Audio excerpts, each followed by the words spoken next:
क्यों इतनी एडिक्शन पाई जाती है उनमें सोशल मीडिया को लेके, मोबाइल फ़ोन्स को लेके? What are some of the reason जो आपके माइंड में हैं? मेरे माइंड में जो रीजंस मुझे नज़र आते हैं कि ये जो सोशल मीडिया एडिक्शन है, हुँ, हुँ। जिसमें हमारे आजकल की यूथ के बॉयज़ इन्वॉल्व हैं, मेरी एज ग्रुप के स्पेशली, ये यहूदियों की एक साजिश है हुँ, ओके, मेरी नज़र में। बिल्कुल सही।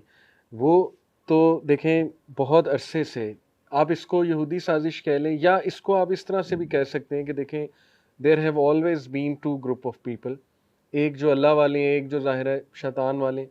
अब हम ये नहीं कह रहे सबको शैतान वाला कह रहे हैं दूसरी साइड को, ऐसी बात नहीं। The point I am trying to explain is कि देयर आर सर्टेन पीपल जो गलत साइड पे दुनिया को ले जाना चाहते हैं। तो येस इट्स ट्रू, अगर इस पे हम गौर करें कि वाक़ई ये जो टेक कंपनीज़ हैं they are hiring engineers, attention engineers, और इसके पीछे कोई तो उनका मकसद है ना डेफ़िनेटली, जैसे आपने कहा।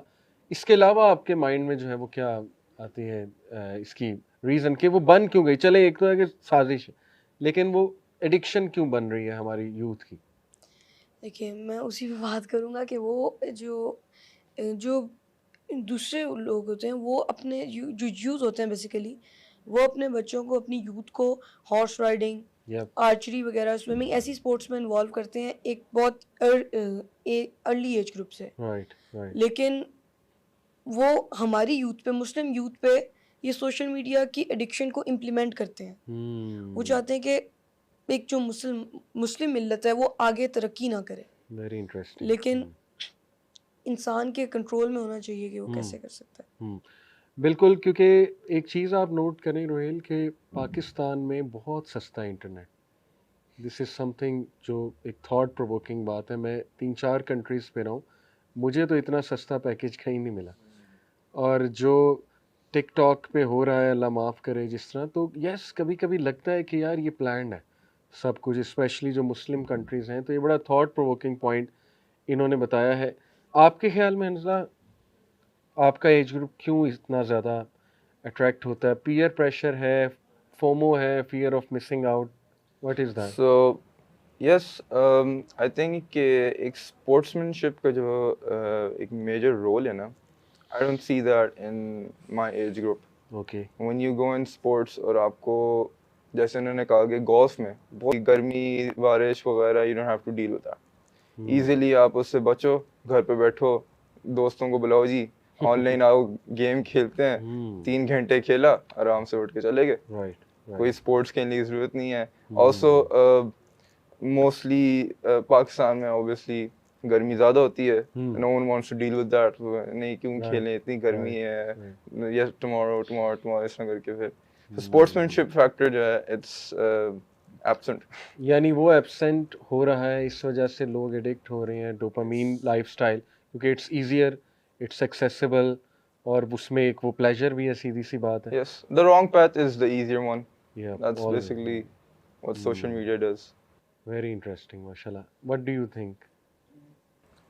These days, children have a lot of free time in their hands. उनके पास बहुत वक्त है, मतलब कि जो भी चाहे कर सकते हैं। इस पे मतलब कि बच्चे सोचते नहीं है कि हमें करना है। फिर वो पॉइंट आता है, इतना इजीली एक्सेसिबल है कि एक फ़ोन पे एक शॉट दबाओगे, उसके बाद बस स्वाइप ही किए जाओगे, किए जाओगे, किए बिल्कुल जाओगे। ऐसे ही है। मतलब कि इस पे अगर ज़्यादा सोचा जाए तो बच्चे काउंटर कर सकते हैं। Actually, I would like to yes, further stretch his point that if you look at cocaine and then get the stuff they want, right.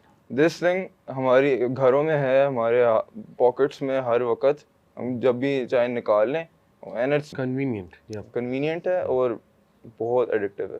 बहुत addict. Yeah. Rohel he said कि ये एक सोची समझी स्कीम है, और ये बड़ा थॉट प्रोवोकिंग है वाकई। लेकिन शैतान तो लगा हुआ है ना बिल्कुल। अपने काम पे, और सबसे इजी वे शैतान के लिए गुमराह करने का वो ये मीडिया, आपको पता है, बहुत बड़ा वेपन है। हंजला ने बात की कि स्पोर्ट्समैन स्पिरिट नहीं रहा, वो एट्रीब्यूट्स नहीं रहे जो स्पोर्ट्स की तरफ ले जाएं, शॉर्टकट्स पसंद हैं, डोपामीन लाइफस्टाइल पसंद है।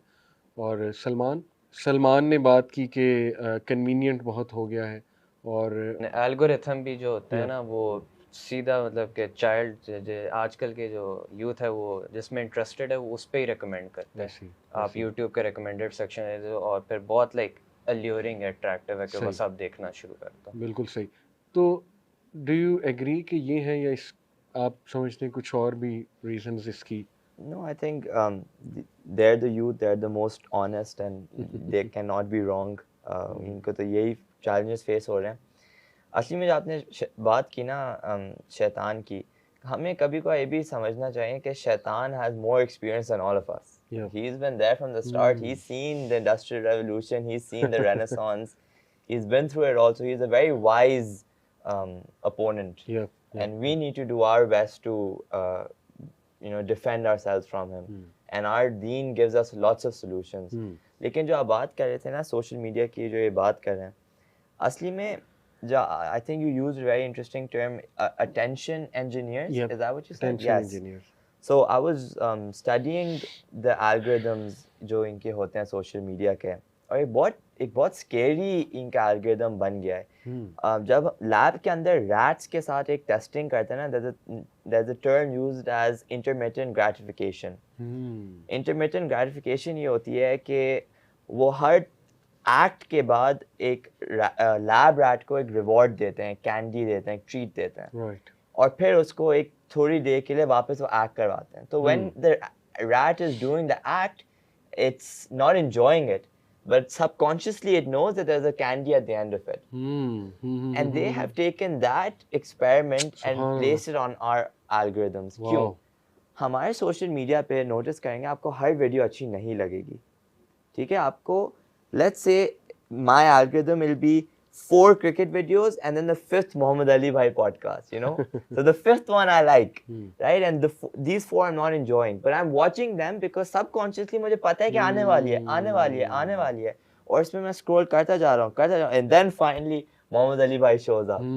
Then again I have to face some boring videos and then so इसमें क्या होता है, because I'm not constantly getting my reward, मैं जल्दी बोर नहीं होता. बिल्कुल और सही. वही जो मेरे 10 मिनट of happiness थे, it's now extended to 1 hour on social media, 2 hours on social media. So it's a very engineered and It's very scary scary. design. Absolutely, absolutely. मैं आपके सामने कुछ ना ऐसी चीज़ों के नाम लेता हूँ जो इस एडिक्शन के कॉन्सिक्वेंसेस हैं, वो टर्मिनोलॉजीज हैं कुछ. लेट मी नो आप में से किसको पता है. फैंटम वाइब्रेशन सिंड्रोम, आपको पता क्या होता है? फैंटम वाइब्रेशन बेसिकली एक घबराहट होती है कि अगर आपका मोबाइल साइलेंट पे भी पड़ा है और आप बैठे हुए हो और आप पढ़ रहे हो, सही. आपको आवाज़ आएगी उसकी वाइब्रेशन की, ओके. और आप रुक नहीं सकोगे. आप रियल में वाइब्रेट नहीं कर रहा है, लेकिन आपको लगेगा कि वाइब्रेट कर रहा है. आप बार बार चेक करोगे, और अगर वाइब्रेट करे भी तो आप मेंटली फोर्स हो जाओगे कि उसको चेक करो. ये आप बेसिकली एक उसमें चले जाते हो कि आप आपका कंट्रोल ख़त्म हो जाता है अपना. बिल्कुल. आप देखें कि शरीयत ने कितना, आप मकासिद शरिया कभी पढ़े ना हम, उसमें स्कॉलर्स बताते हैं कि शरीयत एक चीज़ को डिस्करेज कब करती है और क्यों करती है. उसमें वन ऑफ दी मकसद पर्पज़ इज़ कि जो चीज़ मेंटली आपको हार्म करती है, जैसे शराब मेंटल हार्म है, उसका एडिक्शन का मेंटल हार्म. आप देखिए कि ये चीज़ लोगों को रातों को सोने नहीं देती. यानी हर वक्त ये जेब में मोबाइल हो ना, गाड़ी चला रहे हैं, एकदम हाथ जाता है, ऐसे लगता है कि जी वाइब्रेट कर रहा है मेरा फ़ोन, राइट? या आप सोने लगे, करवट ली है, एकदम वो लगता है जैसे ना वाइब्रेशन हुई है आपको, और फिर वो आप चेक करते हैं उठ के. तो this is a disorder actually. बल्कि इस वक्त डिबेट चल रही है अमेरिका में सेनेटर्स के दरमियान के 2 एडिक्शंस, एक ये जो स्मार्टफोन एडिक्शन है, इससे रिलेटेड डिसऑर्डर्स, और पॉर्न एडिक्शन, इनको DSM-5 में इंक्लूड किया जाए. DSM-5 is the manual of psychological disorders. तो वो हम पढ़ते हैं, एबनॉर्मल साइकोलॉजी एक कोर्स है, उसमें जो साइकोलॉजिस्ट है ना, जब भी उन्होंने कोई बीमारी, जहनी बीमारी डायग्नोस करनी होती है तो DSM से मदद लेते हैं, जो मैनुअल है बेसिकली, डायग्नोस्टिक मैनुअल है. तो इस पे डिबेट हो रही कि इसको भी रखा जाए, इस चीज़ को. ओके. नोमोफोबिया सुना आपने कभी? आपने रोहिल? नोमोफोबिया.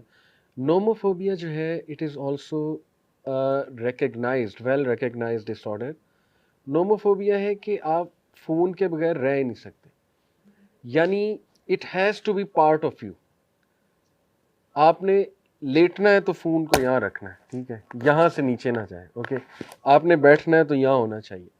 आपने ड्राइव करना है तो हाथ में होना चाहिए, ठीक है, एक हाथ से यूँ देख रहे हैं, एक हाथ से गाड़ी चल रही. ये जो extreme obsession and this leads to OCD. देखिए ना, आप मुझे बताएं ओसीडी कितना कॉमन हो रहा है, ऑब्सेसिव कंपल्सिव डिसऑर्डर आपके एज ग्रुप में, अल्लाह माफ़ करे। वजह, जब एक बंदा व्हाट्सएप मैसेज करे, कोई जिफ शेयर करे, जीआईएफ किसी ग्रुप में, उसके बाद वेट करे कि वो देखी जाए, इंतज़ार करे ब्लू टिक्स कब आएंगे, उसके बाद उसे खोल के देखे कि किस किस ने देख लिया उसमें डिटेल आ रही होती है, ठीक। यानी आप देखें वो इंटेंशन इंजीनियर्स, उन्हें सब पता है कि ये आएगा। जैसे वो आपने कहा ना रैट को ट्रैप कर रहे होते हैं कि ये आएगा आएगा, तो वो एक एक चीज़ रेडी है कि अब ये यहाँ आएगा, अब ये भी रेडी होना चाहिए, ये स्टैटिस्टिक्स भी आने चाहिए इसके सामने। आप मुझे बताएं कि जब एक बंदा डेली ये कर रहा होगा, उसे ओसीडी होगा ना, ऑब्सेसिव कंपल्सिव डिसऑर्डर ही होगा ना, हर चीज़ को फिर ऐसे लेगा। तो ये नोमोफोबिया बड़ी ख़तरनाक एक चीज़ है कि लिटरली आप वॉशरूम भी नहीं जा सकते फ़ोन के बगैर।